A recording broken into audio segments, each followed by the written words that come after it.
America के राष्ट्रपति Donald Trump की सत्ता में आने के बाद से अमेरिका में रह रहे अवैध प्रवासियों के खिलाफ कार्रवाई जारी है। हाल ही में अमेरिका में ट्रंप के नेतृत्व वाली सरकार ने भारत समेत कई अन्य देशों के अवैध प्रवासियों को सेना के विशेष विमान का इस्तेमाल करते हुए उनके देश वापस लौटा दिया। लेकिन इस दौरान उनके साथ जिस तरीके की ज्यादती की गई उसे लेकर खूब हंगामा मचा। भारत के भी सैकड़ों अवैध प्रवासियों के जत्थों को हाथों में हथकड़ी और बेड़ियां जड़कर उन्हें विशेष विमान के द्वारा भारत में छोड़ा गया। अवैध प्रवासियों पर कार्रवाई के तहत अमेरिका से भारतीयों समेत करीब 300 प्रवासियों को निकाला गया है।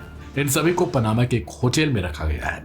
निर्वासितों के कुछ फोटोज सोशल मीडिया प्लेटफॉर्म्स पर वायरल हो रहे हैं, जिसमें वो अब पेपर पर लिखे कुछ संदेशों के जरिए लोगों से खुद को बचाने के लिए गुहार लगा रहे हैं। सोशल मीडिया प्लेटफॉर्म्स पर जो तस्वीरें वायरल हैं, इससे ये निर्वासित पनामा सिटी के डेकापोलिस होटल की खिड़कियों पर प्लीज हेल्प अस यानी कृपया हमारी मदद करें और हम अपने देश में सुरक्षित नहीं हैं जैसे संदेश लिखकर खड़े हैं। पनामा के अधिकारी जिन देशों के यहाँ निर्वासित हैं उन सभी के संबंधित अधिकारियों से बातचीत कर रहे हैं। इसी कड़ी में अधिकारियों ने भारतीय दूतावास से भी संपर्क किया और दूतावास की तरफ से भी इस बात की पुष्टि की गई। भारतीय दूतावास की तरफ से जानकारी दी गई कि वह पनामा की सरकार के साथ निर्वासितों को लेकर संपर्क में बने हुए हैं।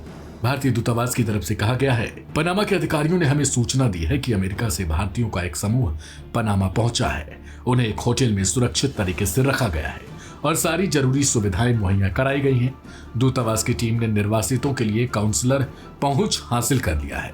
हम निर्वासितों की भलाई के लिए पनामा की सरकार के साथ मिलकर काम कर रहे हैं।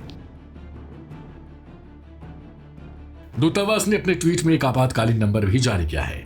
न्यूज एजेंसी एसोसिएटेड प्रेस की तरफ से एक जानकारी देते हुए बताया गया कि 300 निर्वासितों में सबसे ज्यादा नागरिक भारत, नेपाल, श्रीलंका, पाकिस्तान, अफगानिस्तान, चीन, वियतनाम और ईरान के हैं। ट्रंप सरकार इनमें से कई देशों के अवैध प्रवासियों को उनके देश भेजने में मुश्किलों का सामना कर रही है।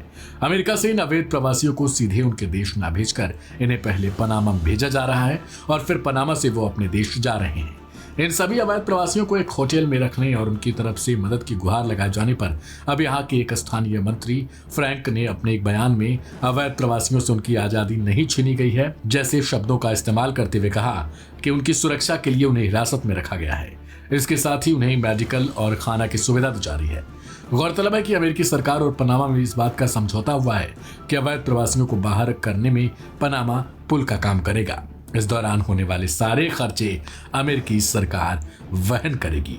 अब देखना दिलचस्प होगा कि इन अवैध प्रवासी भारतीयों के साथ आगे क्या कुछ होता है।